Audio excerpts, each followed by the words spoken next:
L'homme, qui avait jadis fait la couverture de People et de Première, quand il avait épousé l'actrice couverte d'émeraude, et la une du New York Times, quand il avait reçu le National Book Award pour son roman Ravissement, et l'encart central d'Inside View, quand on l'avait arrêté pour avoir battu sa troisième femme, celle qui avait précédé l'actrice aux émeraudes. Il ressentit, comme on dit, un petit besoin. Il ralentit sa moto au bord de la Nationale 50, rétrogradant méthodiquement de son pied gauche, et s'arrêta en bordure de l'asphalte.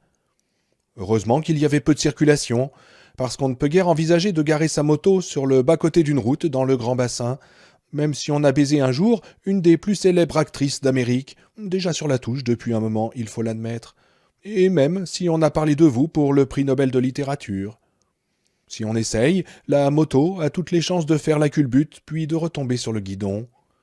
Le remblai semblait ferme, mais c'était une solidité apparente, pas si différente de celle qu'affichaient certaines personnes dont il aurait pu citer le nom, y compris la personne qu'il ne pouvait voir que dans un miroir. Et essayez donc de relever une Harley Davidson de 400 kilos une fois qu'elle a fait la culbute, surtout quand vous ne mesurez qu'un mètre 75 et que vous ne tenez pas la grande forme. Essayez donc.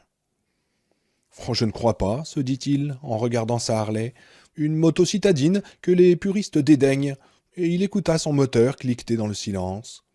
Un silence presque total, que seul troublait le souffle chaud du vent et le crépitement presque imperceptible du sable sur son blouson en cuir. 1200 $ chez Barnes à New York. Un blouson dessiné pour être photographié par un PD du magazine d'interview, s'il y en a un. Mais je pense qu'on va abandonner ce sujet, ne croyez-vous pas ? D'accord, se dit-il. Il retira son casque et le posa sur le siège de la Harley. Puis il passa lentement sa main sur son visage, aussi chaud que le vent et brûlé par le soleil. Il se dit que de sa vie, il n'avait jamais été aussi fatigué, aussi loin de son élément. Le lion de l'édition s'enfonça d'un pas raide dans le désert, ses longs cheveux blancs caressant les épaules de son blouson de motard. Les buissons de mesquite frottant ses hautes jambières de cuir. 900 $, toujours chez Barnes. Il regarda autour de lui, mais ne vit rien venir, d'aucune direction.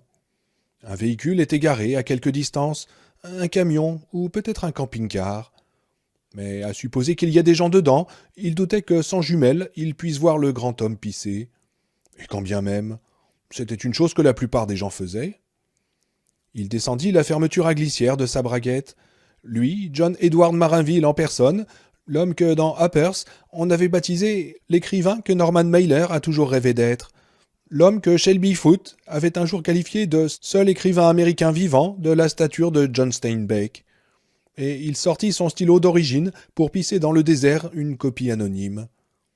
Il en avait une envie pressante, mais pendant presque une minute, il ne se passa rien, tandis qu'il restait debout avec sa bite sèche à la main. Puis enfin, l'urine décrivit un arc et teinta les feuilles sèches et poussiéreuses de mesquite d'un vert sombre et luisant. « Oh merci, mon Dieu, loué soit le Seigneur !» hurla-t-il de sa voix forte et ronflante de prédicateur vedette à la télévision. C'était un numéro qui avait toujours un grand succès dans les soirées. Tom Wolfe avait ri si fort un jour que Johnny avait craint pour lui une attaque. « De l'eau dans le désert, c'est un exploit. Hello, Julia !» Il se disait parfois que c'était une version de Alléluia, et non son insatiable appétit pour l'alcool, les drogues et les femmes jeunes qui avait décidé la célèbre actrice à le pousser dans la piscine au cours d'une conférence de presse bien arrosée à l'hôtel Bel Air, et à partir ailleurs avec ses émeraudes. Cet incident avait marqué non pas le début de son déclin, mais le point où le déclin était devenu impossible à ignorer. Ce n'était plus seulement des mauvais jours, ni même de mauvaises années, mais une mauvaise vie. La photo de lui ressortant de la piscine dans son costume blanc trempé, un grand sourire d'ivrogne sur le visage, avait paru dans la rubrique des performances douteuses d'Esquire. Ensuite avaient commencé ses apparitions plus ou moins régulières dans le magazine Spy, feuille où, croyait-il, toutes les réputations jadis légitimes venaient mourir. Au moins cet après-midi, tandis qu'il pissait, face au nord, son ombre s'étendant à sa droite, ses pensées ne lui faisaient-elles pas aussi mal que d'autres fois, ni qu'à New York où tout lui faisait mal ces temps-ci. Le désert avait l'art de rendre la célébrité de Shakespeare non seulement fragile, mais sans objet. Quand on est devenu une sorte d'Elvis Presley littéraire, vieillissant, trop gras, et toujours en représentation alors qu'on aurait depuis longtemps dû regagner ses foyers, ce n'était pas si désagréable. Il écarta un peu plus les jambes, se pencha légèrement et lâcha son pénis pour pouvoir se masser les reins. On lui avait dit que ce geste aidait à faire durer le flux un peu plus longtemps. Il le croyait. Mais il savait aussi qu'il lui faudrait tout de même s'arrêter à nouveau bien avant d'atteindre Austin, prochaine crotte de mouche bordant la longue route vers la Californie sur la carte du Nevada. Il était clair que sa prostate ne lui rendait plus les services d'antan. Quand il repensait à cette époque, c'est-à-dire souvent, il se représentait un organe gonflé et crénelé, ressemblant à un cerveau géant cuit aux radiations dans un film d'horreur des années 50 qu'il avait vu dans un cinéma en plein air. Il devrait consulter, il le savait, et pas seulement pour ça, mais dans le cadre d'une révision complète. Bien sûr qu'il le fallait, mais dites donc, ce n'était pas comme s'il pissait du sang, ou pire. Et en plus... Bon, d'accord, il avait peur, et c'était le « en plus ». Il y avait bien d'autres choses chez lui qui n'allaient pas. Outre sa réputation littéraire, qui lui échappait comme du sable entre les doigts ces 5 dernières années, et arrêter les pilules et l'alcool n'avait pas apporté l'amélioration qu'il en espérait. D'une certaine façon, ça avait même aggravé les choses. Le problème avec la sobriété, avait découvert Johnny, c'est qu'on se souvient de tout ce qui vous fait peur. Il avait peur qu'un docteur trouve davantage qu'une prostate de la taille d'une pastèque quand il enfoncerait son doigt dans les régions basses du lion de l'édition. Il avait peur que le docteur trouve une prostate aussi noire qu'un potiron pourri et aussi cancéreuse que... que celle de Frank Zappa. Et même si aucun cancer ne s'y cachait, il pouvait très bien se cacher ailleurs. Dans les poumons, pourquoi pas? Il avait fumé 2 paquets de Camel chaque jour pendant 20 ans, puis 3 paquets de Camel Light pendant 10 ans encore, comme si fumer des lights allait tout arranger, nettoyer ses bronches, polir sa trachée, astiquer ses alvéoles poisseuses. Eh ben, foutaise. Il avait cessé de fumer depuis 10 ans maintenant, les lights comme les autres, mais il sifflait toujours comme un vieux cheval de trait, au moins jusqu'à midi, et parfois il se réveillait au milieu de la nuit pour tousser. Oui, ou dans l'estomac, pourquoi pas? Doux, rose, confiant, l'endroit parfait pour qu'un désastre frappe. Il avait été élevé dans une famille de bouffeurs de viande, où une cuisson saignante signifiait que la cuisinière avait soufflé sur le steak, et on ne savait pas ce qu'était une viande bien cuite. Il adorait les sauces épicées, le piment. Il ne voyait aucun intérêt aux fruits ni aux salades, à moins qu'on ne soit gravement constipé. Et il avait mangé comme ça toute sa foutue vie, et il mangeait toujours comme ça, et il allait probablement continuer à manger comme ça, jusqu'à ce qu'on l'attache sur un lit d'hôpital, pour qu'on commence à lui faire ingurgiter ce qu'il faut, au moyen de tubes en plastique. Et dans le cerveau? Oh, possible, tout à fait possible. Une tumeur, ou peut-être, que voilà une idée particulièrement réjouissante, un cas précoce de maladie d'Alzheimer. Et dans le pancréas? Eh bien, au moins, ce cancer-là, vous liquidez très vite. Service express, pas d'attente. Ou une crise cardiaque, une cirrhose. Comme tout cela lui semblait probable, si logique. Dans nombre d'interviews, il s'était décrit comme un homme scandalisé par la mort, mais c'était dans la lignée des foutaises qu'il avait vendu toute sa vie. Il était terrifié par la mort, c'était ça la vérité, et une vie passée à affûter son imagination lui permettait de la voir venir d'au moins 4 douzaines de directions différentes. Et tard le soir, quand il n'arrivait pas à dormir, il était capable de la voir arriver de 4 douzaines de directions différentes à la fois. Refuser de voir un docteur, de se faire examiner, de le laisser regarder sous le capot ne ralentirait pas la progression de ses maladies, ne les empêcherait pas de se nourrir de lui. Si, effectivement, elles avaient déjà commencé à se régaler. Mais s'il restait loin des médecins et de leurs machines diaboliques, il n'aurait pas à savoir. On n'a jamais à s'occuper du monstre sous le lit ou rôdant dans le coin de la chambre si on n'allume pas la lumière, et voilà. Et ce qu'aucun docteur au monde ne semble savoir, c'est que pour des hommes comme Johnny Marinville, les soupçons valent mieux qu'une certitude. Surtout quand on a, par ses habitudes de vie, déroulé le tapis rouge pour toutes les maladies possibles. Y compris le sida, se dit-il, en continuant à fixer le désert. Il avait essayé de faire attention, et il ne baisait plus aussi souvent qu'avant, de toute façon, c'était la triste vérité. Il savait que ces 8 ou 10 derniers mois, il avait fait très attention, parce que les pertes de conscience avaient cessé en même temps que l'alcool. Mais avant qu'il devienne sobre, il lui était bien arrivé 4 ou 5 fois de se réveiller près d'une femme inconnue. Chaque fois, il s'était levé et avait immédiatement couru à la salle de bain pour regarder dans les toilettes. Une fois, il y avait vu un préservatif qui flottait, alors c'était sans doute bon. Mais les autres fois, que dalle. Et bien sûr, son ami, comme on dit dans les journaux, ou lui, avait pu tirer la chasse d'eau pendant la nuit. Mais il ne pouvait pas en être certain, n'est-ce pas? Pas quand on a perdu conscience. Et le sida, ouais, cette saloperie entre et attend, se dit-il.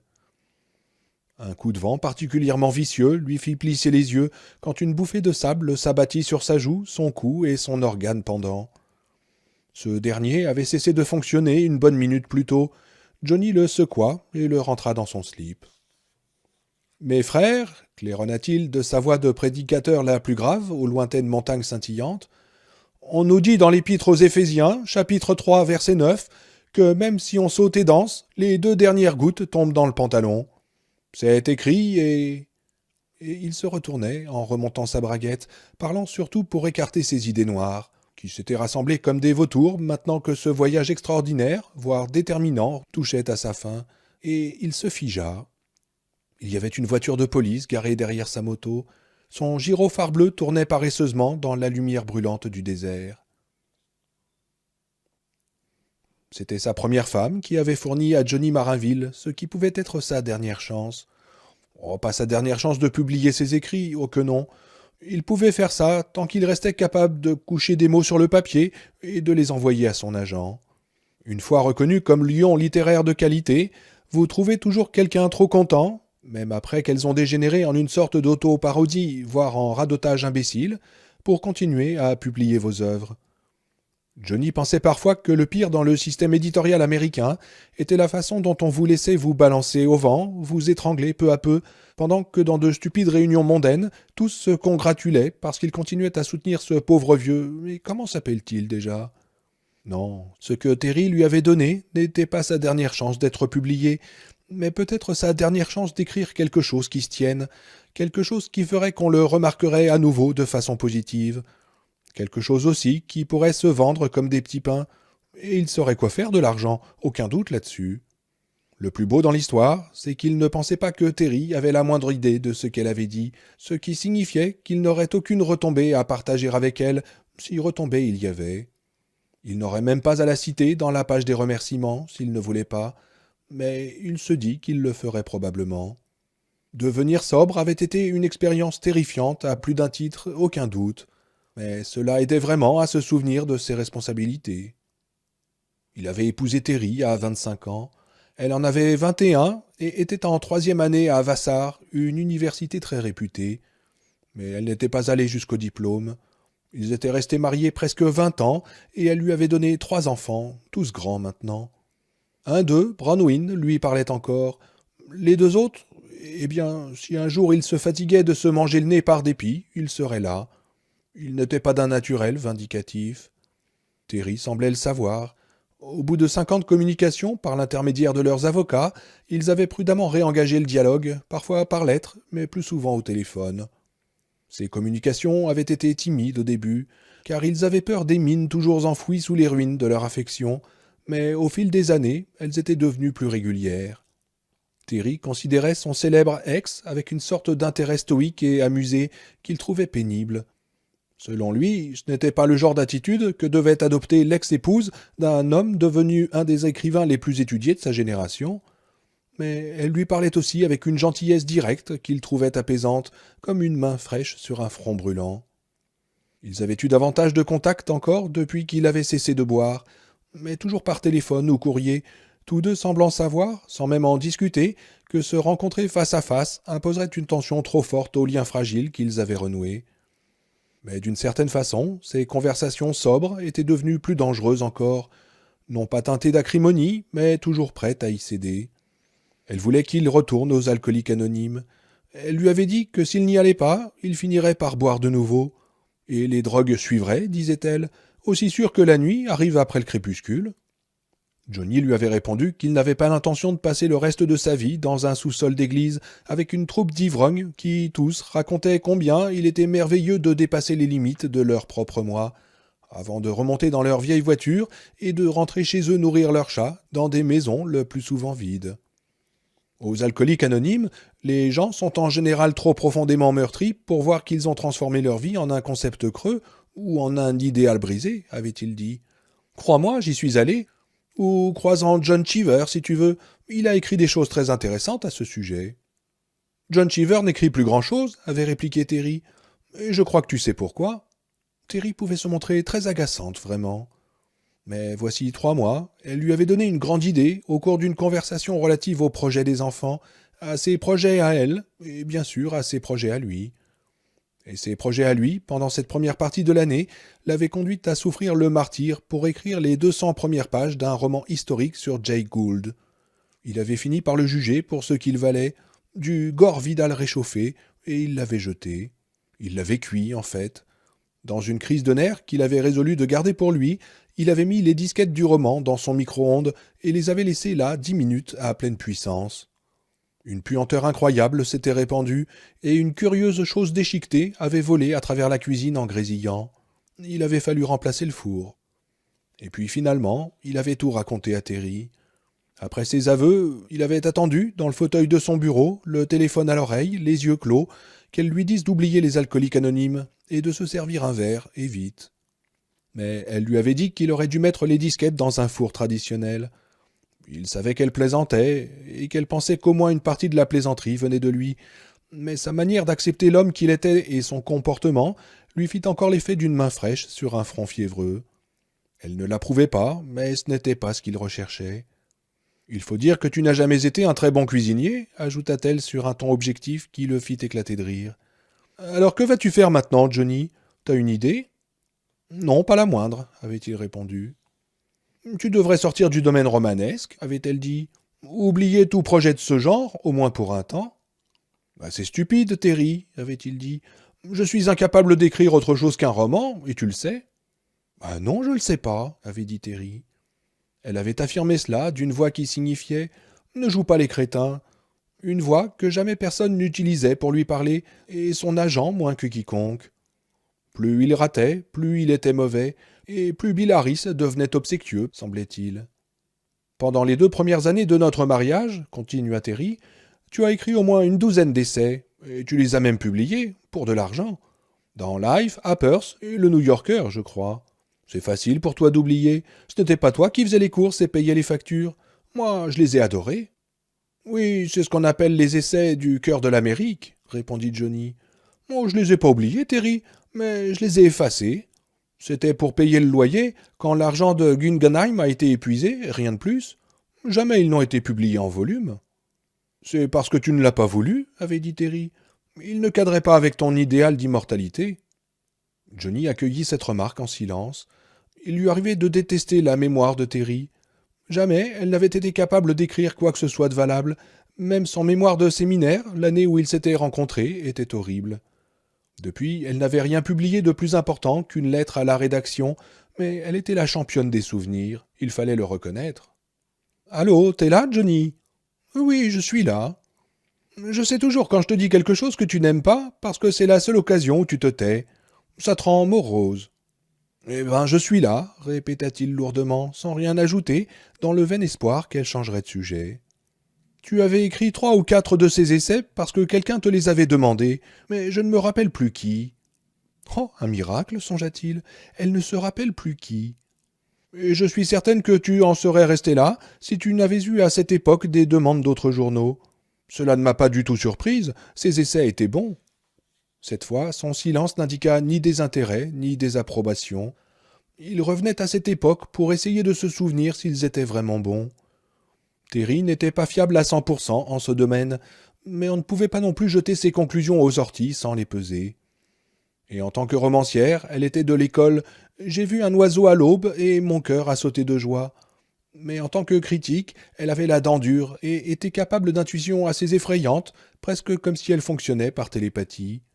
Une des choses qui l'avait attirée en elle, bien que le fait qu'elle ait été superbe à l'époque et pas mal jouée aussi, était la dichotomie entre ce qu'elle voulait faire, écrire des romans, et ce qu'elle pouvait faire, écrire des critiques tranchantes comme le diamant. Quant aux prétendus essais du cœur de l'Amérique, le seul dont il se souvenait clairement après tant d'années était mort dans la seconde équipe. Il s'agissait d'un père et d'un fils travaillant ensemble dans une aciérie de Pittsburgh. Le père avait eu une crise cardiaque et était mort dans les bras de son fils, le 3e des 4 jours que Johnny Marinville devait consacrer à son enquête.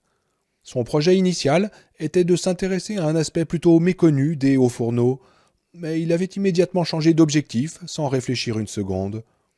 Il en était résulté un article abominablement sentimental. Le fait que chaque mot fût vrai n'y changeait rien, mais aussi formidablement populaire.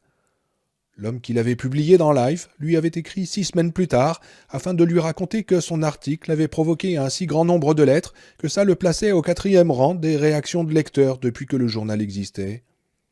D'autres détails commencèrent à lui revenir, surtout des titres. Nourrir les flammes, passage de Trollet, et un baiser sur le lac Saranac. Oh, quel titre! Et enfin, arrivé 4e au courrier des lecteurs. Ouais. Mais où ces vieux essais pouvaient-ils bien être? Dans la collection Marinville de Fordham? Possible. Et pourquoi pas dans le grenier de sa maison du Connecticut? Il aimerait bien les relire. Peut-être pourrait-on les réactualiser, ou... Mais quelque chose commençait à bourgeonner dans un coin de sa tête. « As-tu toujours ta moto, Johnny » avait demandé Terry. « Oui, bien sûr. Dans notre ancien garage à Waitsport, tu le sais bien. »« Ah oui, chez Gibby. »« Oui, c'est ça, chez Gibby. Il a changé de propriétaire, mais c'était celui de Gibby, oui. » Et le souvenir avait jailli, lumineusement précis. Terry et lui, tout habillés, se caressant comme des fous derrière le garage de chez Gibby, un après-midi Enfin, il y avait longtemps, disons. Terry portait un short bleu moulant. Il doutait que sa mère ait approuvé cette tenue, ô Seigneur. Mais quant à lui, il trouvait que ses articles en solde lui donnaient un air de reine de l'Ouest. Son cul n'était que moyennement attirant, mais ses jambes, bon sang, ses jambes montaient jusqu'à son menton, jusqu'à Arcturus et au-delà. Comment s'était-il retrouvé là, parmi les vieux pneus et les pièces de moteur rouillées, au milieu des tournesols, à se tripoter? Il ne s'en souvenait plus, mais il se souvenait de la courbe de ses seins dans sa main, et comment elle avait saisi les passants de la ceinture de son jean pour l'attirer plus près, pour le sentir contre son ventre. Il laissa tomber une main sur sa cuisse et ne fut pas surpris de ce qu'il y trouva. « Eh, les gars, Frampton est vivant ?»« Quelques autres ou même un livre ?» Il retira la main de sa braguette et la reposa fermement sur le bras du fauteuil. « Hein, quoi ?» fit-il. « Est-ce que tu deviens sourd, en plus de sénile ?»« Non, non, je me souviens de cette fois avec toi derrière chez Gibby. »« Ah ouais, dans les tournesols ?»« Oui, c'est ça. » Il y avait eu une longue pause, durant laquelle elle envisagea peut-être de prolonger cet interlude. Johnny l'espérait presque, mais elle revint à son sujet.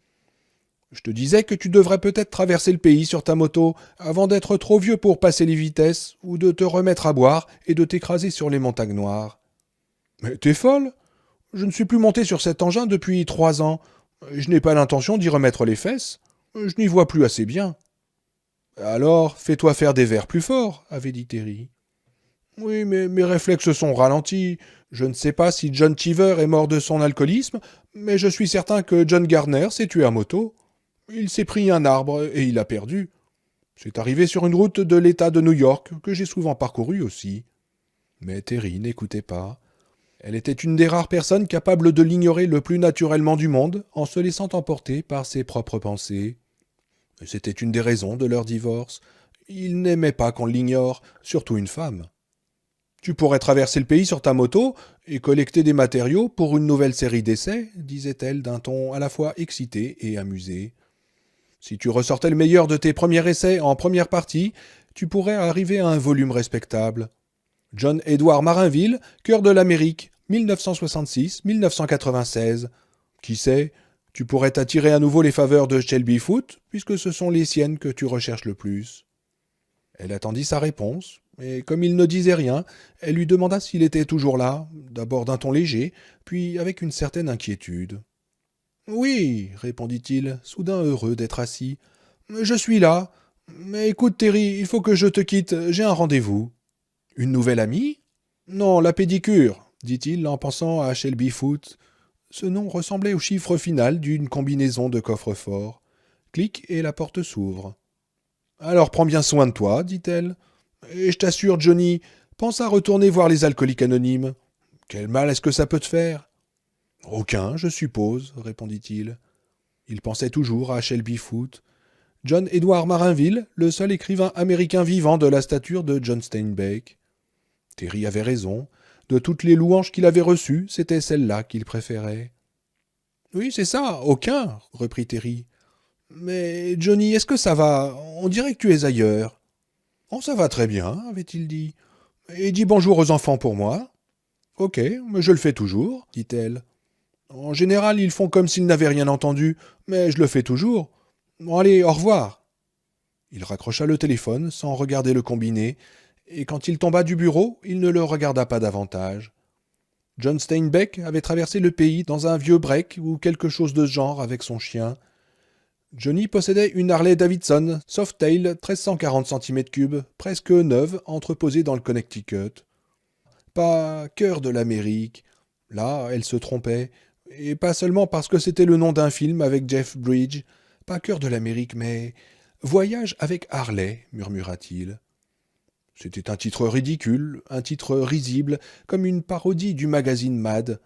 Mais est-ce pire que Mort dans la seconde équipe ou Nourrir les flammes? Il ne trouvait pas. Et il avait le sentiment que ce titre marcherait, s'élèverait au-dessus de ses piteuses origines. Il s'était toujours fié à son intuition, et il n'en avait pas eu d'aussi forte depuis des années. Il pourrait traverser le pays sur sa moto rouge et beige, de l'Atlantique bordant le Connecticut, au Pacifique bordant la Californie du Nord. Un recueil d'essais qui forcerait les critiques à réviser leur jugement le concernant. Un recueil d'essais qui pourrait même le ramener sur la liste des meilleures ventes. Si c'est un livre de cœur, se dit-il. Son propre cœur battait fort dans sa poitrine, mais pour une fois, cela ne lui fit pas peur. Un livre de cœur comme Route Bleue, un livre de cœur comme, comme Steinbeck. Dans son fauteuil de bureau, le téléphone émettant un son insistant à ses pieds, Johnny Marinville n'envisageait pas moins qu'une rédemption, une sortie. Il avait ramassé le téléphone et appelé son agent, ses doigts volant sur les touches. « Bill, avait-il dit, c'est Johnny. Je viens de me souvenir des essais que j'ai écrits quand j'étais gosse, et j'ai eu une idée fantastique. Tu vas me prendre pour un fou, mais écoute un peu. » Tandis que Johnny regagnait l'accotement sablonneux de la route, en essayant de ne pas soulever trop de poussière, il se dit que le type qui notait le numéro de sa Harley était le plus monumental morceau de flic qu'il ait jamais vu. Dans les 2 mètres au moins, et pas loin de 150 kilos. « Bonjour, monsieur l'agent, » dit Johnny. Il baissa les yeux et vit une petite tache foncée sur la braguette de son Lévis. « Même si tu sautes et danses, » se dit-il. « Vous n'ignorez pas, monsieur, que garer un véhicule sur une nationale est répréhensible » fit le flic sans lever les yeux. « Non, mais je ne pense pas, » commença Johnny. Que ça puisse poser un problème sur une route aussi déserte que la nationale 50, avait-il eu l'intention de continuer d'un ton hautain, du style « Comment osez-vous me critiquer ?» qu'il utilisait parfois avec les subalternes et les employés depuis des années. Mais il vit quelque chose qui le fit changer d'avis. Il y avait du sang sur le poignet de la manche droite de la chemise du flic, beaucoup de sang, des taches bordeaux de sang séché. Il venait probablement de dégager de la route la dépouille d'un gros animal, un daim ou même un élan renversé par un camion. Cela expliquait à la fois le sang et la mauvaise humeur. Et Johnny se dit que la chemise était foutue, qu'une telle quantité de sang ne partirait jamais. « Pardon ?» demanda le flic. Il venait de finir d'écrire, mais les sourcils froncés, les lèvres serrées, il inspectait maintenant la moto. On aurait cru qu'il ne voulait pas regarder le propriétaire de la Harley, comme s'il savait que cela l'embarrasserait encore plus. « Vous disiez ?» ajouta le flic. « Oh, rien, monsieur l'agent, » dit Johnny. Il avait dit cela d'un ton neutre, ni humble, ni hautain. Il ne voulait pas se mettre à dos ce colosse de flic qui n'était visiblement pas dans un bon jour. Toujours sans lever les yeux, son bloc-notes dans une main et le regard fixé sévèrement sur le feu arrière de la Harley, le flic reprit. « Il n'est pas non plus autorisé de se soulager en vue d'une nationale, le saviez-vous » ? « Non, je suis désolé, » dit Johnny, qui réprima la violente envie de rire qui bouillonnait dans sa poitrine. Ce n'était sans doute pas le moment de rire. « Eh bien, c'est le cas, » dit le flic.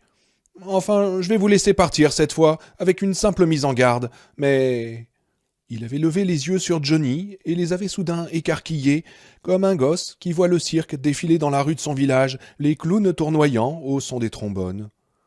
Johnny connaissait ce regard, même s'il ne s'attendait pas à le rencontrer ici, en plein désert du Nevada, sur le visage d'un flic gigantesque, dont les lectures ne semblaient pas devoir dépasser les blagues de Playboy ou du magazine Armes et Munitions. Un admirateur, se dit-il. Je suis là, dans ce bled perdu entre Ellie et Austin, et j'ai trouvé un foutu admirateur. Il avait hâte de raconter ça à Stephen Ames quand il le retrouverait à Austin ce soir. Il pourrait même l'appeler sur son téléphone cellulaire plus tard dans l'après-midi, si ce maudit cellulaire consentait à marcher. À la réflexion, il se dit qu'il ne marcherait certainement pas. La batterie était bonne et il l'avait rechargée toute la nuit, mais il n'avait pas parlé à Steve sur ce maudit engin depuis leur départ de Salt Lake City. En vérité, il n'était pas vraiment un enthousiaste du téléphone cellulaire. Non pas qu'il le crût susceptible de donner le cancer, c'était probablement une rumeur entretenue par la presse. Mais... Nom de Dieu, murmura le flic. Il leva vers sa joue sa main droite, au bout de son bras taché de sang. Pendant un moment bizarre, il regarda Johnny comme un footballeur professionnel imitant Jack Benny. Putain de Dieu, ajouta le flic. Qu'y a-t-il, monsieur l'agent demanda Johnny. Il avait quelques difficultés à réprimer un sourire. Une chose n'avait pas changé depuis toutes ces années. Il adorait qu'on le reconnaisse. Oh Seigneur, oui, il adorait ça.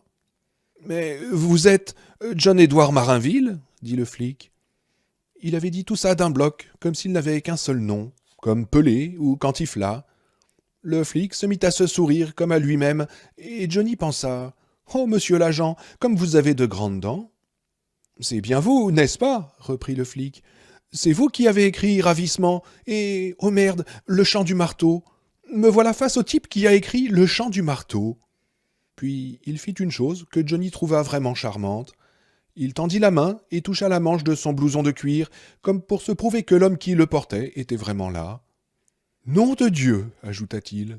« Oui, je suis bien Johnny Marinville, dit-il de cette voix modeste qu'il réservait à ses uniques occasions.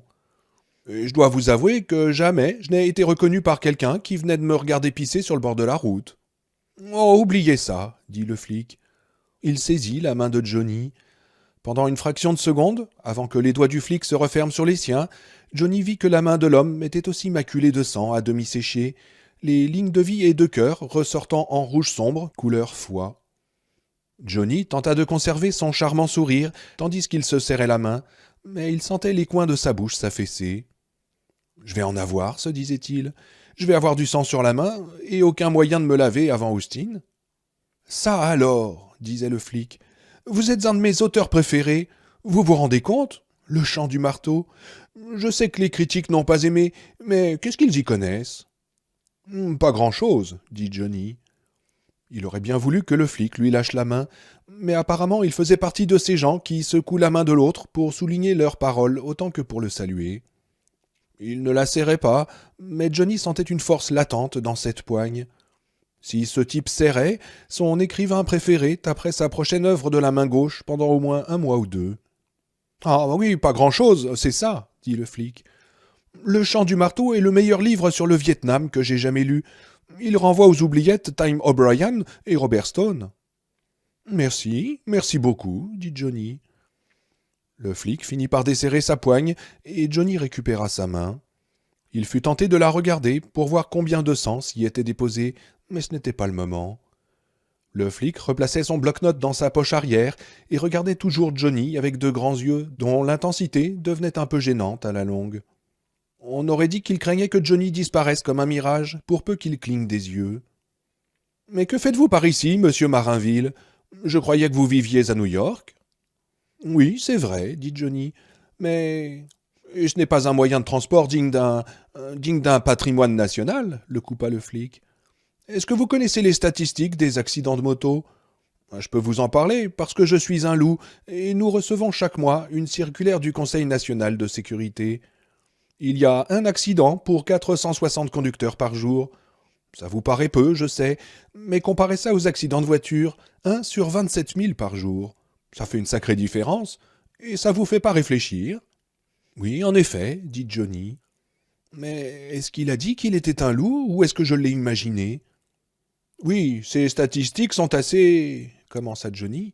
« Mais assez quoi? »« Bon allez, Marinville, reprends-toi. Si tu peux pas passer 1 heure avec une garce agressive des magazines Madame sans te servir à boire, tu peux sûrement supporter ce type. Il essaye seulement de montrer combien il s'inquiète pour toi. Oui, elles sont assez impressionnantes, finit-il par dire. Alors, que faites-vous par ici demanda le flic. Et sur un véhicule aussi peu sûr. Je récolte de la matière, répondit Johnny. Il ne put s'empêcher de baisser les yeux vers la manche droite raide de sang du flic et eut du mal à les ramener sur son visage brûlé. Johnny doutait que beaucoup des membres de l'équipe de ce type lui cherchent des noises. Il était du genre à bouffer des clous et à recracher du fil de fer, mais il n'en demeurait pas moins qu'il n'avait pas la peau adéquate pour ce genre de climat. « Pour un nouveau roman » demanda le flic tout excité. « Eh bien, dit Johnny, en cherchant vainement sur la large poitrine une plaque portant le nom de son interlocuteur. « Oui, pour un nouveau livre en tout cas. Puis-je vous poser une question, monsieur l'agent ?»« Bien sûr, répondit-il, mais c'est moi qui devrais vous poser des questions. J'en ai 1 000 000 000. Je n'aurais jamais cru, ici, en pleine brousse, que je rencontre... Oh, bon sang !» Et Johnny sourit. Il faisait plus chaud qu'en enfer, et il voulait repartir vite. Mais il était difficile de ne pas être ému par l'enthousiasme sincère du flic, surtout quand il concernait un sujet que Johnny, impressionné lui-même, traitait avec respect et émerveillement. « Eh bien, puisqu'à l'évidence vous connaissez mon œuvre, que diriez-vous d'un livre d'essai sur la vie dans l'Amérique d'aujourd'hui ?»« De vous ?» demanda le flic. « Oui, de moi. Une sorte de carnet de voyage, intitulé « Voyage avec Harley ». Il s'attendait à ce que le flic ait l'air interloqué, ou qu'il pouffe comme à une blague, mais il ne fit ni l'un ni l'autre. Il se contenta de baisser à nouveau les yeux vers le feu arrière de la moto, une main caressant son menton, un menton de héros de bande dessinée, carré et fendu au milieu, les sourcils froncés, réfléchissants. Johnny saisit l'occasion pour regarder sa main.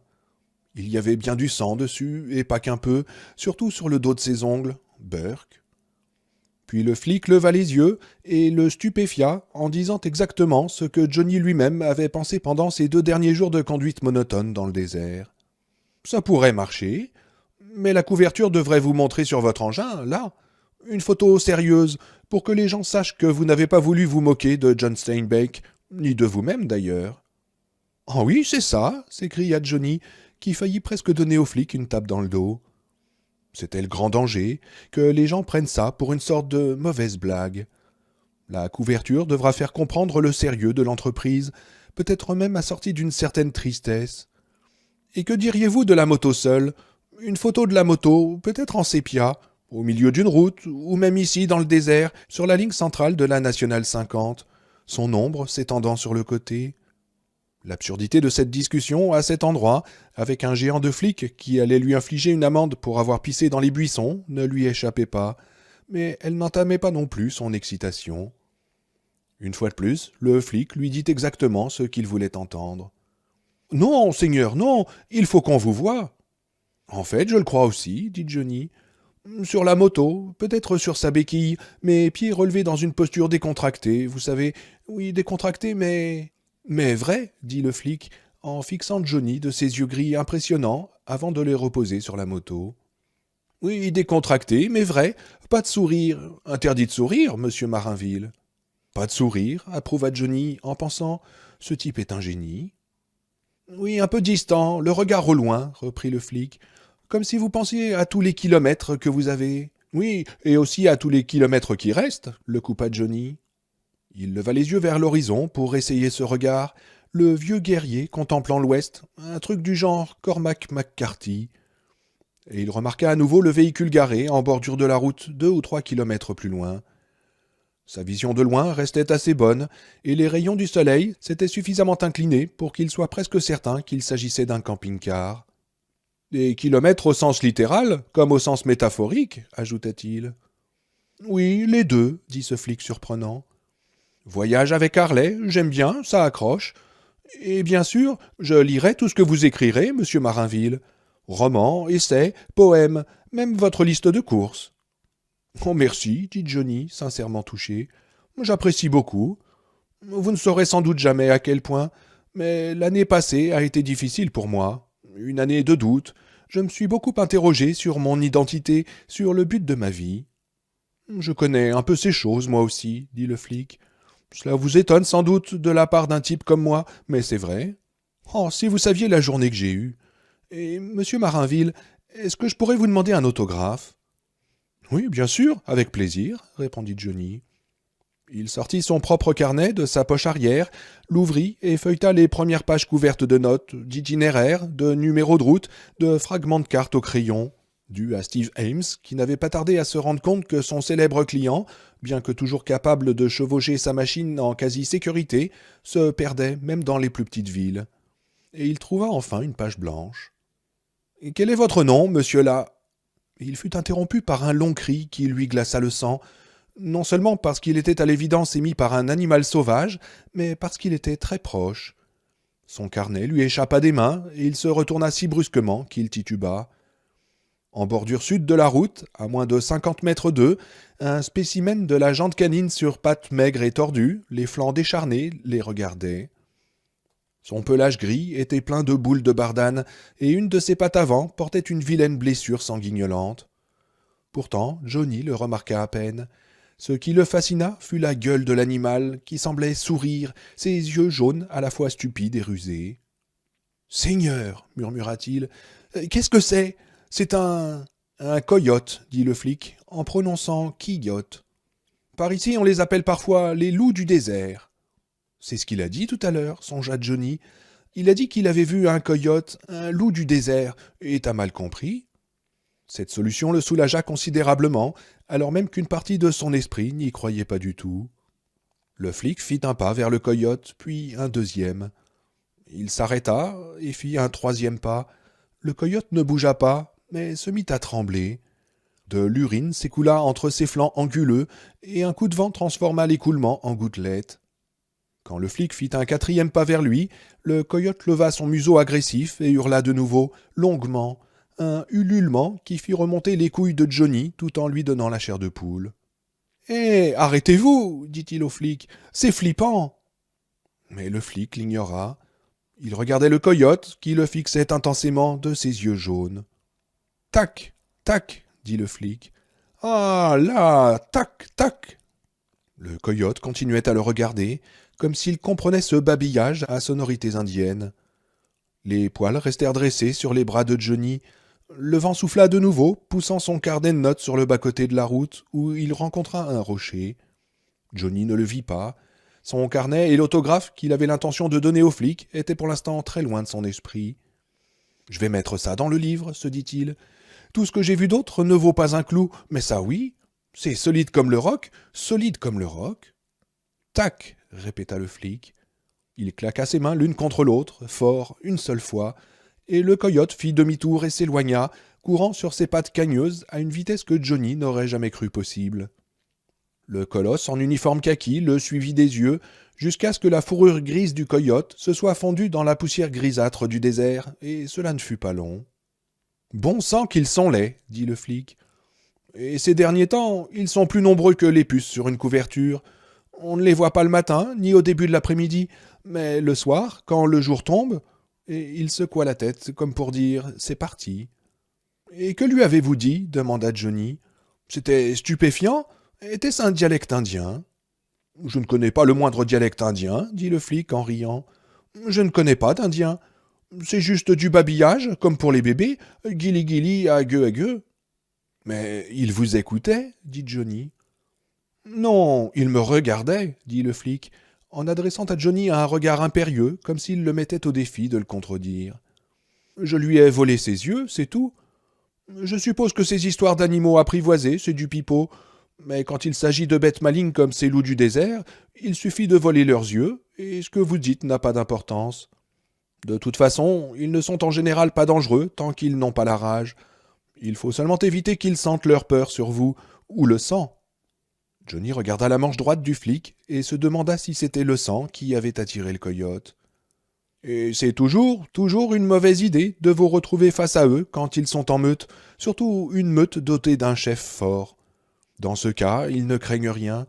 Ils poursuivront un daim ou un élan jusqu'à ce que son cœur éclate, et parfois juste pour s'amuser, ou un homme. »« Vraiment » fit Johnny. « C'est fascinant. » Il ne pouvait prononcer une deuxième fois le mot flippant. Oui, n'est-ce pas dit le grand flic avec un sourire. C'est les coutumes du désert, écriture dans le néant, résonance des lieux solitaires. Johnny le regarda, la bouche légèrement ouverte. Tout à coup, son ami le policier lui rappela Paul Bowles, un jour de mauvais karma.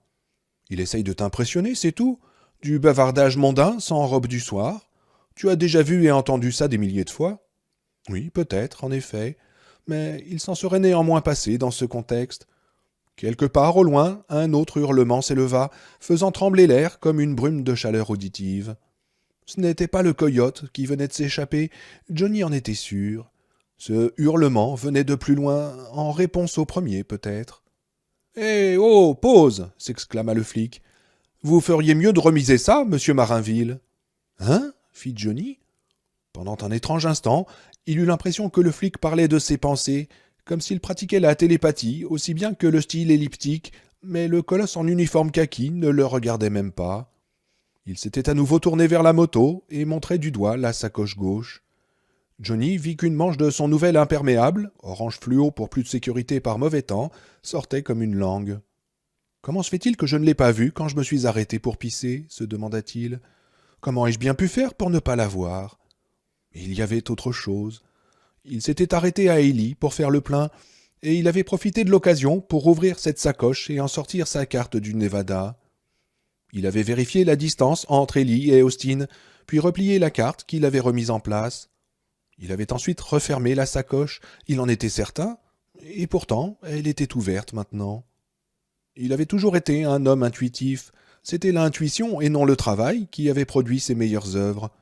La boisson et les drogues avaient émoussé cette intuition, mais ne l'avaient pas détruite. Et elle revenait, pas complètement, pas encore, mais en partie, depuis qu'il filait droit. En regardant alternativement le flic et la manche de l'imperméable sortant de la sacoche ouverte, Johnny entendit une sonnette d'alarme tinter dans sa tête. C'est le flic qui l'a ouverte. C'était une idée absurde, mais son intuition lui disait que c'était tout de même vrai. Le flic avait ouvert la sacoche et tiré la manche orange pendant que Johnny pissait, dos à la route. Et durant presque toute leur conversation, il s'était délibérément placé de façon à ce que Johnny ne voie rien. Ce type n'était pas aussi fasciné par cette rencontre avec son auteur préféré qu'il y paraissait. Peut-être n'était-il pas fasciné du tout.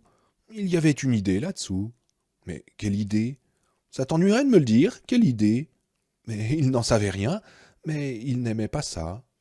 Il n'aimait pas non plus cette espèce de baragouin de merde à la maître Yoda qu'il avait utilisé avec le coyote. « Alors ?» demanda le flic.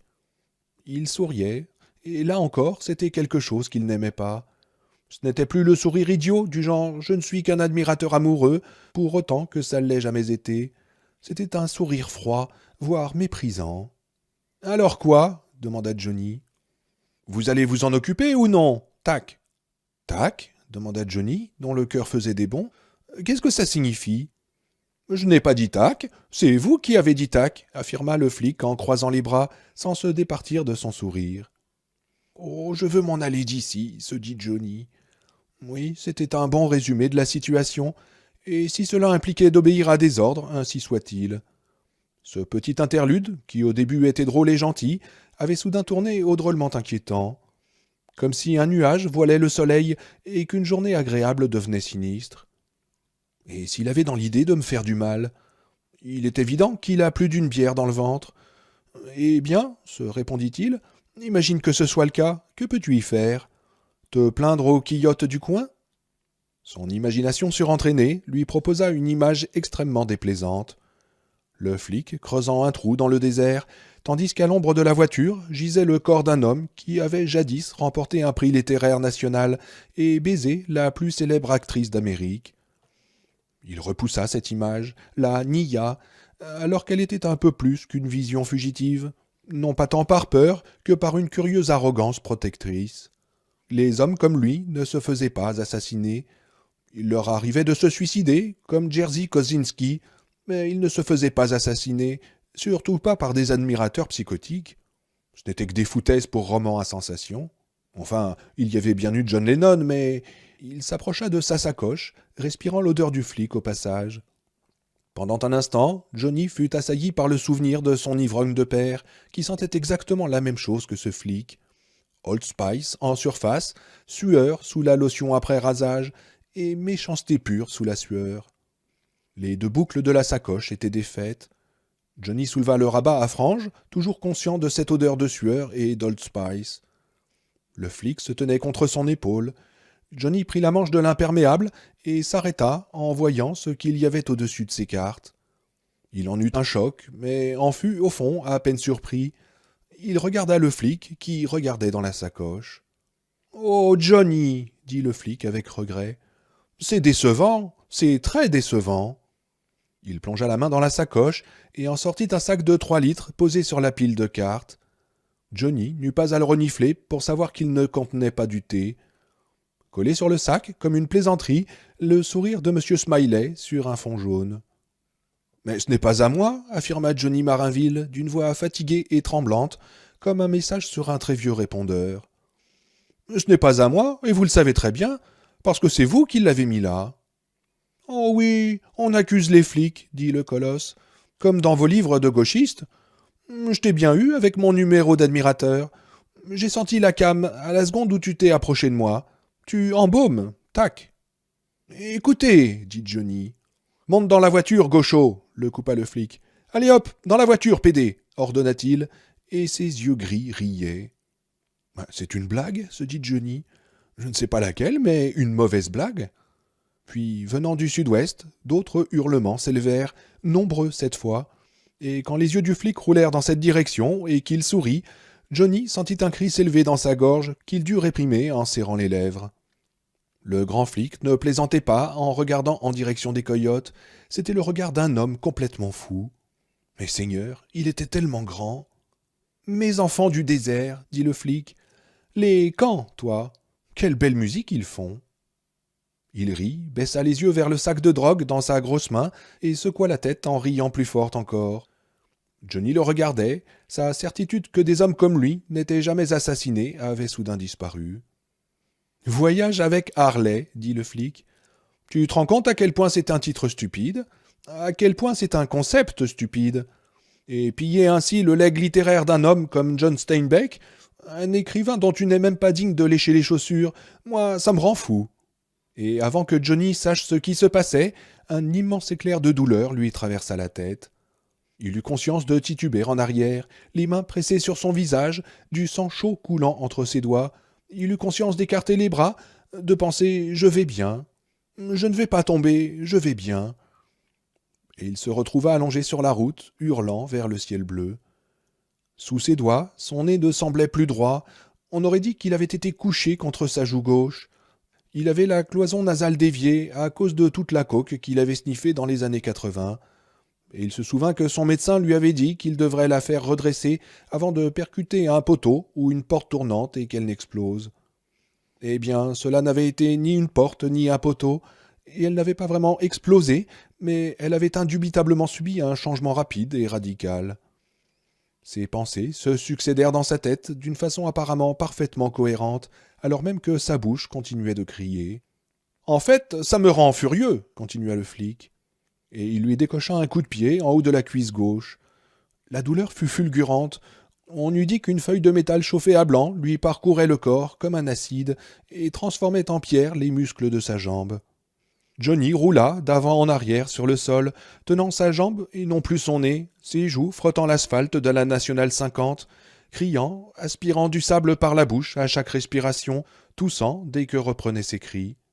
« En vérité, ça me rend malade de rage, » continuait le flic. Et il donna un coup de pied dans les fesses de Johnny, assez haut pour que la douleur soit trop violente pour se diffuser. Elle allait certainement passer, mais elle ne passa pas.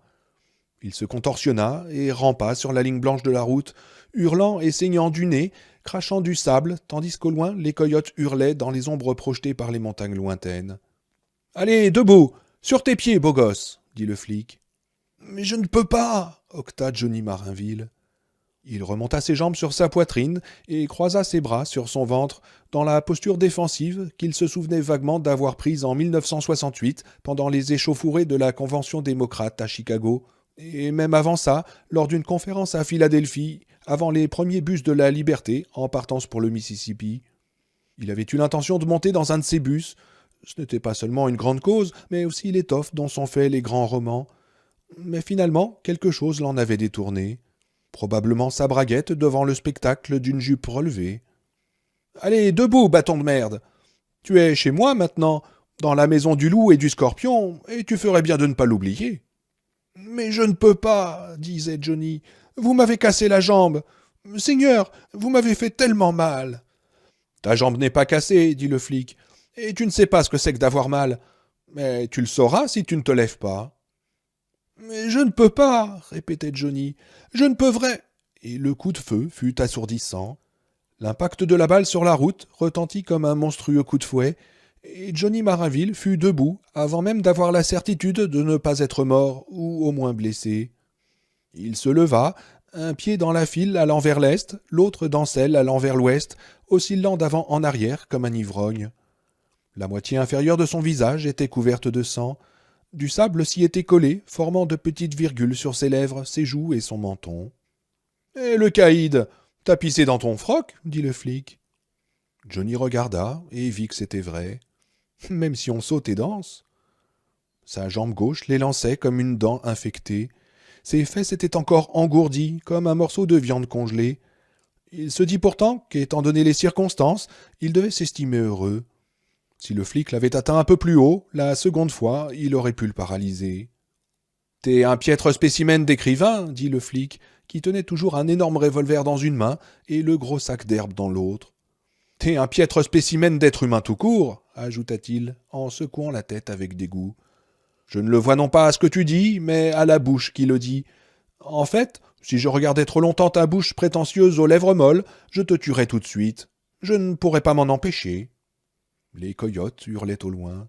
« Wouh, wouh !» comme le fond sonore d'un vieux film avec John Wayne. « Oh, vous en avez déjà assez fait, » dit Johnny d'une voix pâteuse. « Oh, pas encore, » affirma le flic en souriant. « Le nez n'est qu'un début. Ça t'arrange le physique, en fait. Pas beaucoup, mais un peu. » Il ouvrit la porte arrière de sa voiture, et Johnny se demanda combien de temps avait pris cette petite comédie. Il n'en avait pas la moindre idée, mais aucune voiture ni aucun camion n'était passé, pas un seul. « Allez, monte, caïd !»« Mais où m'emmenez-vous » demanda Johnny. « Et où tu crois que je peux emmener un enculé de gaucho camé comme toi ? Dans ma vieille tôle ? Allez, monte dans la voiture !» Johnny monta. Ce faisant, il porta la main à la poche de poitrine droite de son blouson en cuir. Le téléphone cellulaire s'y trouvait bien. Il ne pouvait pas s'asseoir sur ses fesses, cela faisait trop mal. Alors il s'appuya sur sa cuisse droite, la main autour de son nez, qu'il l'élançait douloureusement. On aurait dit que quelque chose lui enfonçait des griffes empoisonnées dans la chair, mais pour l'instant, au moins, il parvint à l'ignorer. « Fais que le téléphone cellulaire marche, » pria-t-il, en s'adressant à un dieu dont il s'était gentiment moqué durant presque toute sa vie de créateur. Et surtout récemment, dans une nouvelle intitulée « Le temps venu du ciel », publiée dans le magazine Happers et qui avait été assez bien accueillie. « Je t'en supplie, fais que ce foutu téléphone marche. Et je t'en supplie, fais que Steve l'entende. » Puis, se rendant compte que c'était mettre la charrue avant les bœufs, il ajouta « Je te supplie de me donner une occasion d'utiliser le téléphone, d'accord ?» Comme en réponse à cette partie de la prière, le grand flic dépassa la porte de sa voiture, sans même la regarder, et s'approcha de la moto de Johnny. Il posa le casque de Johnny sur sa propre tête, coiffée de son chapeau, puis lança une jambe par-dessus la selle. Vu sa taille, il n'eut guère qu'à l'enjamber, et un instant plus tard, le moteur de la Harley vrombissait. Le flic était à cheval sur la selle, la sangle du casque défaite, écrasant la Harley de sa masse beaucoup moins élégante. Il tordit la poignée 4 ou 5 fois, poussant le moteur comme s'il en aimait la sonorité, puis il souleva la Harley, donna un coup de pied dans la béquille et passa la première. Avec précaution au départ, rappelant un peu à Johnny la façon dont il avait lui-même sorti la moto du garage et s'était fondu dans la circulation pour la première fois depuis 3 ans. Étrange de penser que ce n'était qu'1 mois plus tôt. Le flic descendit de la route, la main sur le frein, les pieds au sol, scrutant le sable pour éviter surprises et obstacles. Une fois sur le sable, il accéléra, passa les vitesses, projetant derrière lui des branches mortes. « Passe sur un terrier, enculé sadique !» se dit Johnny, qui avait essayé de renifler par son nez bouché et douloureux. « Heurte quelque chose de dur, écrase-toi et brûle !» Ne perds pas ton temps avec lui, se murmura-t-il, en faisant sauter de son pouce le rabat de sa poche de poitrine. Il sortit le téléphone cellulaire Motorola. Les téléphones portables, c'était l'idée de Bill Harris, peut-être la seule bonne idée de son agent en 4 ans, et il l'ouvrit. Il regarda l'écran, retenant son souffle, priant maintenant pour qu'apparaisse un S et ses 2 barres. « Allez, Seigneur, je t'en supplie !» La sueur coulait sur ses joues, du sang sortait toujours de son nez gonflé. « Il faut qu'il y ait un S et 2 barres, sinon je pourrais aussi bien utiliser ce truc comme suppositoire. » Le téléphone émit un bip, puis apparurent sur l'écran un S qui signifiait « en service » et 1 barre, juste une. « Oh non, je t'en supplie, gémit-il. Je t'en supplie, ne me fais pas ça. Encore une, juste une, je t'en prie. » De rage, il secoua le téléphone et vit qu'il avait oublié de tirer l'antenne. Il le fit, et la seconde barre apparut au-dessus de la première. Elle clignota, s'effaça, reparut, clignota encore, mais elle était là. « Oh oui !» murmura Johnny. « Oui !» Il leva brusquement la tête. Ses yeux, brouillés par la sueur, regardèrent par la vitre à travers ses longs cheveux gris, maintenant collés par le sang, tels des yeux d'un animal traqué, risquant un regard hors du terrier. Le flic avait arrêté la moto à 300 mètres dans le désert. Il descendit de la machine et s'écarta, laissant la moto tomber sur le côté. Le moteur s'arrêta. Même dans cette situation, Johnny en fut scandalisé. Cette Harley lui avait fait traverser tout le pays sans le moindre tout-sautement de son doux moteur, et cela lui fit mal de l'avoir traité avec une telle indifférence dédaigneuse. « Espèce d'ordure !» murmura-t-il. « T'es complètement cinglé !» Il renifla à nouveau son sang, à demi coagulé, cracha une sorte de gelée sur le sol, couvert de papier, et s'intéressa à nouveau au téléphone. Parmi les boutons du bas, le second à partir de la droite disait « Non menu ». Steve avait programmé cette fonction juste avant qu'il parte. Johnny pressa le bouton, et le prénom de son agent apparut sur l'écran, Bill. Il le pressa à nouveau, et Terry apparut. Il le pressa encore une fois, et lut Jack Appleton, son éditeur. Seigneur, pourquoi avait-il fallu qu'il classe tous ces gens avant Steve Ames? C'était Steve, le cordon qui le reliait à la vie. Dans le désert, à 300 mètres de lui, le flic fou avait retiré le casque et, à coups de pied, recouvrait de sable la Harley de Johnny. À cette distance, on aurait dit un gosse piquant une colère. Tant mieux. S'il avait l'intention de recouvrir l'engin, Johnny aurait tout le temps de passer son appel, dans la mesure où le téléphone voudrait bien coopérer. Le voyant connexion était allumé, ce qui était bon signe, mais la seconde barre de transmission continuait à clignoter de façon hésitante. « Allez, allez !» dit Johnny au téléphone entre ses mains tremblantes maculées de sang. « S'il te plaît, chérie, tu veux bien? Je t'en prie !» Il pressa encore une fois le bouton menu et Steve apparut. Il pressa alors le bouton envoi, puis porta le téléphone à son oreille, se penchant un peu plus à droite tout en surveillant la fenêtre. Le flic continuait à recouvrir la Harley de sable. Le téléphone se mit à sonner dans l'oreille de Johnny, mais il savait qu'il n'avait pas encore gagné la partie. Il était juste entré dans le réseau, à un pas de Steve Ames, mais un long pas. « Allez, allez, allez !» Une goutte de sueur lui brûla un œil, et il l'essuya du revers de la main. Le téléphone cessa de sonner, il y eut un déclic. « Bienvenue sur le réseau Western Roaming, dit une voix guillerette. Votre appel est transmis. Merci de votre patience et bonne journée. »« Une journée de merde, grouillez-vous, murmura Johnny. Silence dans l'appareil. Dans le désert, le flic s'écarta de la moto et la regarda comme pour vérifier si son camouflage était suffisant. Sur le siège arrière poussiéreux et encombré de papier, Johnny Marinville se mit à pleurer. Il ne put s'en empêcher. Bizarrement, c'était comme de mouiller à nouveau son pantalon, sauf que ça remontait dans l'autre sens. « Non, murmura-t-il. « Non, pas encore. Tu n'as pas encore fini. Pas avec le vent qui souffle comme ça. Tu devrais mieux la recouvrir, s'il te plaît. Un peu plus. » Le flic regardait toujours la moto, son ombre semblant maintenant s'étendre sur plusieurs centaines de mètres dans le désert. Et Johnny le regardait par le bas de la vitre, ses cheveux collés dans les yeux, le téléphone pressé contre son oreille droite. Il poussa un long soupir tremblant de soulagement quand le flic s'avança à nouveau pour recommencer à lancer du sable sur le guidon de la Harley. Dans son oreille, le téléphone se mit à sonner, et cette fois le son était crépitant et lointain. Si le signal passait, la qualité de cette sonnerie semblait indiquer que c'était le cas. L'autre téléphone Motorola, celui du tableau de bord du camion Ryder, quelque part à 100 ou 200 km à l'est de la position actuelle de John Marinville, devait sonner. Dans le désert, le flic continuait à donner des coups de pied et des coups de pied dans le sable, enfouissant le guidon de la moto de Johnny. 2 sonneries, 3 sonneries, 4. Il y en aurait une de plus, 2 au maximum, avant que la voix de robot revienne. Il avait découvert que la technologie cellulaire grouillait de voix de robot. Et lui disent que l'abonné du réseau qu'il cherchait à joindre était soit hors de portée, soit loin de son véhicule. Johnny, toujours en larmes, ferma les yeux. Dans l'obscurité tachée de rouge de ses paupières, il vit le camion Ryder garé devant une station-service, juste à la frontière entre l'Utah et le Nevada. Steve était en train d'acheter un paquet de ses foutus cigares et plaisantait avec la caissière, tandis que dehors, sur le tableau de bord du Ryder, le téléphone sonnait dans la cabine vide. 5 sonneries. Plus lointain, rendu presque inaudible par le grésillement de l'appareil, mais lui faisant l'effet d'une voix d'ange descendue du ciel, il entendit l'accent texan de Steve Ames. « Salut, c'est toi, patron ?» Un camion secoua la voiture en filant vers l'est, mais Johnny le remarqua à peine et ne fit aucune tentative pour alerter le chauffeur.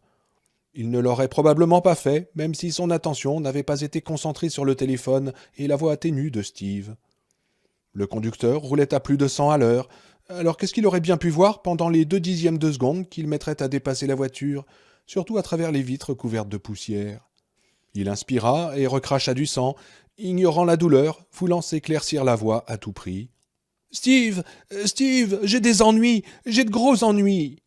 Il y eut un crachotement si fort que Johnny fut certain d'avoir perdu Steve, mais le son s'améliora et il entendit. « À toi ? Répète !»« Steve, c'est Johnny, est-ce que tu m'entends ? » ?»« T'entends ? Qu'est-ce que... » Autre crachotement qui brouilla les mots suivants, mais Johnny pensa que c'était peut-être ennui. « Je t'entends, qu'est-ce que tu as comme ennui ? » ?»« Seigneur, fais que ce ne soit pas seulement mon imagination, je t'en supplie, Seigneur. » Le flic cessa ses coups de pied. Il recula pour un dernier coup d'œil sur son travail, puis fit demi-tour et revint vers la route d'un pas lourd, tête baissée, le bord de son chapeau dissimulant son visage, les mains profondément enfoncées dans ses poches.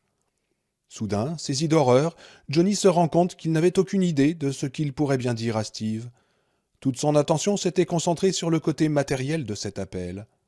Et maintenant, il ne savait pas vraiment où il était, seulement que... « Je suis à l'ouest d'Ely, sur la nationale 50, » dit-il alors que la sueur lui brûlait les yeux. « Je ne sais pas à quelle distance, 60 kilomètres au moins, sans doute plus. Il y a un camping-car arrêté sur la route un peu plus loin, c'est tout ce que je sais. Il y a un flic, pas de la police d'État, un flic local, je crois. Je ne sais pas de quelle ville, je n'ai rien vu sur la portière, et je ne sais même pas son nom. » Il parlait de plus en plus vite à mesure que le flic approchait. Bientôt, ses paroles deviendraient incompréhensibles. « Calme-toi, il est encore à plus de 100 mètres, tu as tout ton temps. Pour l'amour de Dieu, fais ce qui te vient naturellement, fais ce pourquoi on te paye, fais ce que tu as fait toute ta vie. » Mais jamais il n'avait dû faire ça pour sauver sa vie, voilà. Gagner de l'argent, fréquenter le gratin, élever la voix à l'occasion pour faire entendre la parole du vieux sage. Oui, tout ça, il le faisait, mais jamais au péril de sa vie au sens propre. Et si le flic levait les yeux de ses pieds et le voyait, il était presque couché, mais l'antenne du téléphone pointait vers le ciel, bien sûr. On ne pouvait faire autrement. « Il a pris ma moto, Steve. Il a pris ma moto et l'a emportée dans le désert. Il l'a couverte de sable. Mais avec ce vent, elle est dans le désert, à 2 ou 3 kilomètres du camping-car dont je t'ai parlé, au nord de la route. Il se peut que tu la vois, si le soleil brille encore. Appelle les flics, Steve, » dit-il après s'être éclairci la voix. « Dis-leur que j'ai été emprisonné par un flic blond et gigantesque. Je t'assure, ce type est un vrai géant. Est-ce que t'as tout compris ?» Mais rien ne sortit de l'écouteur, hormis le souffle du silence et une salve de crépitement. « Steve, est-ce que tu es là ?» Non, il n'y était pas. Il n'y avait plus qu'une barre de transmission sur l'écran du téléphone et personne à l'autre bout de la ligne. Il avait perdu le contact, et il se concentrait tellement sur ce qu'il disait qu'il ne s'était pas rendu compte de ce qui arrivait, ni de ce que Steve avait bien pu entendre. « Et Johnny, es-tu certain de lui avoir parlé ?» C'était la voix de Terry, une voix que parfois il aimait et d'autres fois détestait.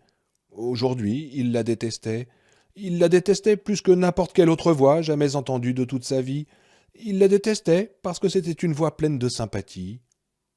Es-tu certain de ne pas avoir imaginé toute la conversation ?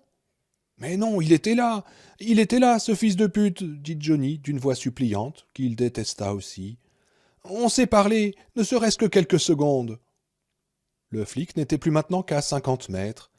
Johnny rentra à l'antenne avec son poignet gauche, referma le micro et tenta de glisser le téléphone dans sa poche de poitrine. Le rabat était fermé. Le téléphone tomba sur ses genoux, puis rebondit sur le sol.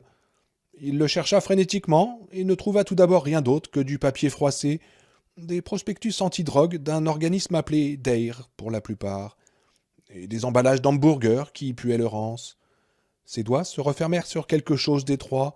Ce n'était pas ce qu'il cherchait, mais le simple coup d'œil qu'il accorda à l'objet avant de le jeter lui glaça le sang. C'était une barrette en plastique de petite fille. Qu'importe la barrette, t'as pas le temps de penser à ce qu'une petite fille pouvait bien faire à l'arrière de cette voiture. Retrouve ton putain de téléphone, il ne doit pas être loin. Il entendait le crissement des bottes du flic, plus fort maintenant que le sifflement du vent, qui pourtant s'était amplifié au point de secouer la voiture. Sa main trouva une réserve de tasse à café en polystyrène, et au milieu son téléphone. Il le prit, le glissa dans sa poche de veste et referma le rabat. Quand il s'assit à nouveau, le flic contournait le devant de la voiture, penché en avant pour pouvoir regarder à travers le pare-brise. Son visage était plus brûlé que jamais, et presque tuméfié par endroits. En fait, il était bel et bien enflé sous la bouche, constata Johnny, et aussi à la tempe droite. Le flic ouvrit sa porte, se pencha à l'intérieur et regarda à travers le filet, les narines frémissantes. Des narines aussi larges que des pistes de bowling. « J'espère que t'as pas dégueulé à l'arrière de ma voiture, beau gosse. Parce que si t'as fait ça, la première chose que t'auras quand on sera en ville, c'est une grosse cuillère. » « Non, dit Johnny, malgré le sang frais qui lui coulait dans la gorge et lui voilait la voix. J'ai eu des hauts de cœur, mais je n'ai pas vomi. En fait, les paroles du flic l'avaient soulagé. La première chose que t'auras quand on sera en ville indiquait que le flic n'avait pas l'intention de le traîner hors de la voiture, de lui faire sauter la cervelle et de l'enterrer près de sa moto. Sauf s'il veut m'endormir, me calmer, se faciliter, ce qu'il veut faire. « Tu as peur ?» demanda le flic, toujours penché pour regarder par le filet. « Dis-moi la vérité, beau gosse, je reconnais les mensonges. Tac !»« Bien sûr que j'ai peur, » dit Johnny. « Parfait, » dit le flic, en s'asseyant et en retirant son chapeau. « Il me va pas, celui-là. Celui qui m'allait est foutu à cause de la salope de chanteuse folk. »« Dommage, » dit Johnny, qui n'avait pas la moindre idée de ce dont il parlait.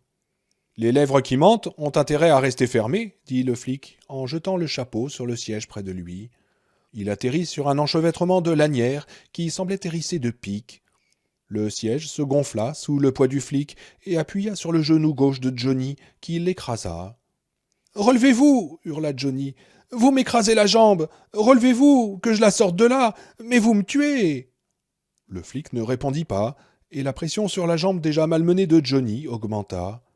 Il la saisit à deux mains et la dégagea du dossier enfoncé avec un cri contenu qui ramena du sang dans sa gorge et lui donna vraiment un haut-le-cœur. « Salaud !» hurla Johnny. Le mot était sorti en un éclaboussement rouge avec un spasme de toux que Johnny n'avait pu retenir. Le flic ne sembla rien remarquer. Il était assis, tête baissée, ses doigts tapotant le volant. Il avait une respiration sifflante, et pendant un moment, Johnny se demanda si l'homme se moquait de lui. Il ne le pensait pas.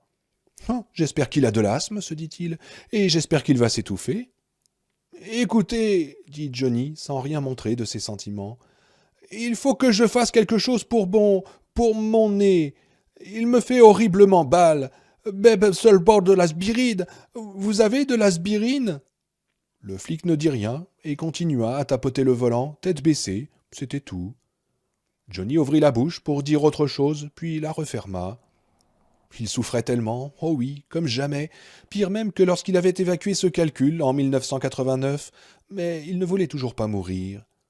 Et quelque chose dans la posture du flic, comme s'il était très loin dans sa propre tête, en train de prendre une importante décision, laissait présager que sa mort pouvait être proche. Alors il se tut et attendit. Le temps passa. Les ombres des montagnes s'épaissirent et se rapprochèrent, mais les coyotes s'étaient tus. Le flic était assis, tête baissée, les doigts tapotant le volant, semblant méditer. Il ne leva même pas les yeux quand un semi-remorque passa en direction de l'est, ni quand une voiture les doubla en direction de l'ouest, faisant un écart pour ne pas frôler de trop près la voiture de police au gyrophare allumé.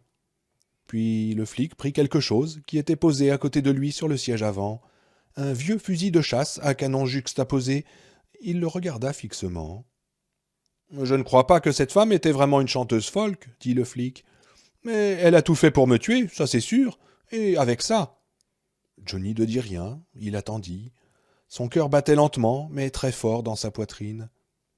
Vous n'avez jamais écrit de roman authentiquement spirituel, lui dit le flic d'une voix lente, dont chaque mot était soigneusement articulé. C'est votre plus grande défaite secrète, et elle est à la source de votre comportement brillant et prétentieux. Vous ne vous intéressez pas à votre nature spirituelle. Vous vous moquez de Dieu qui vous a créé, et ce faisant, vous mortifiez votre propre pneuma et glorifiez la boue qu'est votre sarx. Me comprenez-vous ? Johnny ouvrit la bouche et la referma. Parler ou ne pas parler, telle était la question. Le flic résolut ce dilemme pour lui. Sans lever les yeux du volant, sans même un coup d'œil dans le rétroviseur, il posa les 2 canons du fusil sur son épaule droite et les pointa vers l'arrière.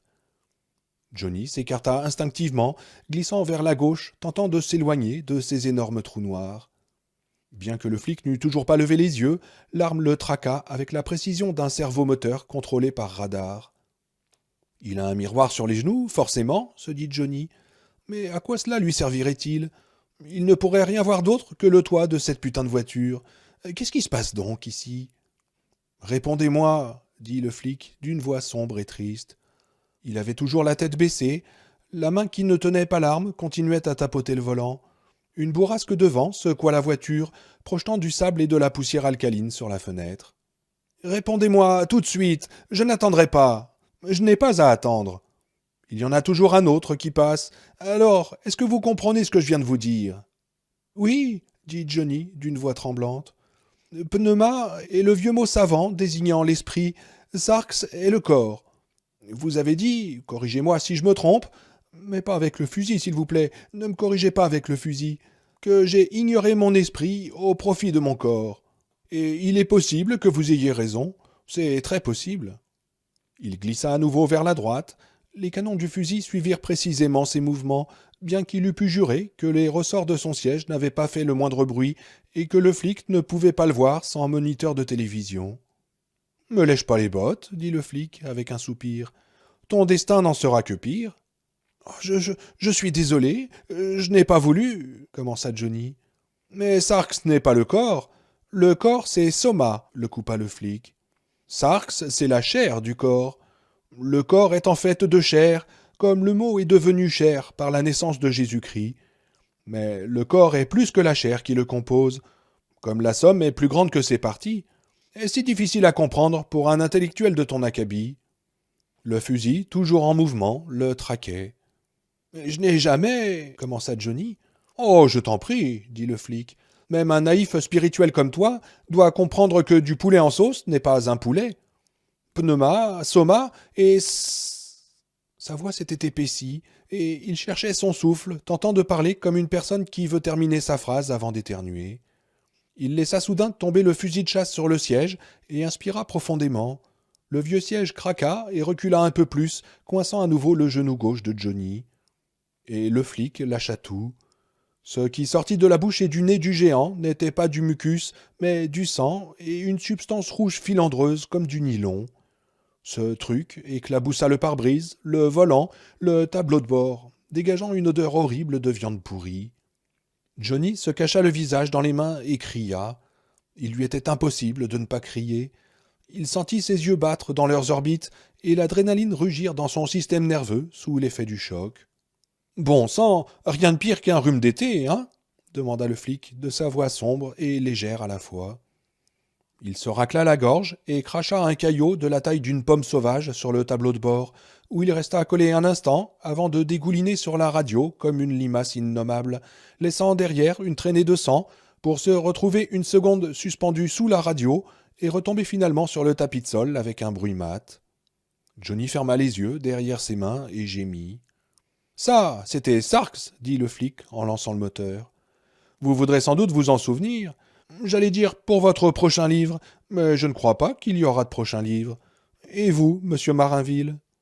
Johnny ne répondit pas, gardant les mains sur ses yeux clos. Il songea que peut-être rien de tout cela ne se passait vraiment, qu'il se trouvait dans un asile quelque part, en proie aux plus horribles hallucinations qui soient.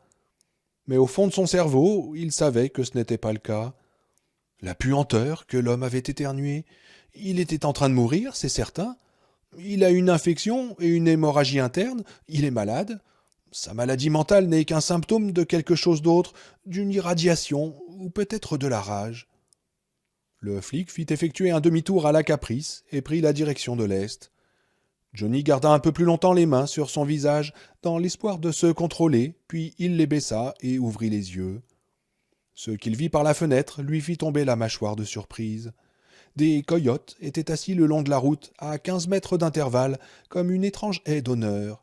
Silencieux, langue pendante, les fixant de leurs yeux jaunes. On aurait dit qu'ils souriaient. Il regarda par l'autre fenêtre, il y en avait encore d'autres, assis dans la poussière, sous le soleil de cette fin d'après-midi, qui regardaient passer la voiture de police. « Et ça, c'est aussi un symptôme ?» se demanda-t-il. « Ce que tu vois là dehors, est-ce aussi un symptôme de la maladie de cet homme ? Dans ce cas, comment se fait-il que tu puisses le voir ?» Il regarda par la vitre arrière de la voiture. Les coyotes partaient dès que le véhicule était passé, caracolant dans le désert. « Vous allez en apprendre, Lord Jim, » dit le flic. Johnny se tourna vers lui. Il vit les yeux gris qui le regardaient dans le rétroviseur, l'un couvert d'une pellicule de sang. « Avant que votre temps soit écoulé, je crois que vous comprendrez beaucoup plus de choses qu'à l'heure actuelle, » ajouta-t-il. Ils approchaient d'un panneau sur le bord de la route. Une flèche pointait vers quelques petites villes. Le flic actionna son clignotant, bien qu'il n'y eût personne pour le voir. « Je vous emmène en classe, » continua le flic. « L'école ne va pas tarder à commencer. » Il tourna à droite, et la voiture se souleva sur deux roues avant de retomber d'aplomb. Il roulait maintenant vers le sud, vers la masse crevassée de la mine à ciel ouvert et le village de désolation blotti à ses pieds.